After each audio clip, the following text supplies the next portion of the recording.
The Ban the Bomb gathering is being held at United Nations headquarters on Manhattan's East Side. The leader behind it is the Pope's ambassador to the UN, Archbishop Bernardito Auza. He explains what motivates the meeting. The Holy See believes that peace cannot be reduced solely to maintaining a balance of power between enemies. On the contrary, as Pope Francis affirms, peace must be built on justice, socio-economic development, freedom, respect for human rights, the participation of all in public affairs, and the building of trust between peoples. The United Nations building itself houses evidence of the devastation of nuclear weapons. This statue of St. Agnes was found face down in a cathedral in Nagasaki that was completely leveled when the atomic bomb was dropped there in 1945. The back of the statue is charred from the intense heat and radiation. The head of the UN's efforts to bring about atomic disarmament is Virginia Gamba. Today, the message of nuclear weapons is very clear. People are expendable.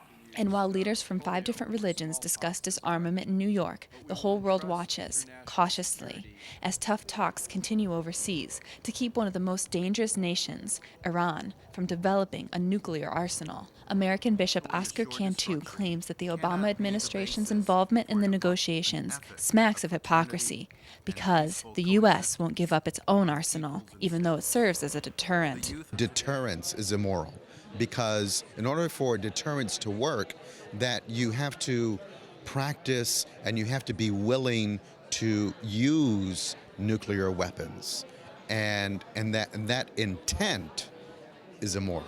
The bishop, who lives in New Mexico, acknowledges that at one time the church accepted the nuclear deterrence policy, but only with the hope that eventually it would bring about atomic abolition. The simple existence of these weapons, their production and their testing, has been the cause of relentless injustice, usually against poor and indigenous communities. The billions and hundreds of billions that are spent on nuclear weapons and newer technology for nuclear weapons can be spent for development of areas where there is poverty, where there is lack of infrastructure, and what a way to build up trust, to build up confidence, to build up dialogue.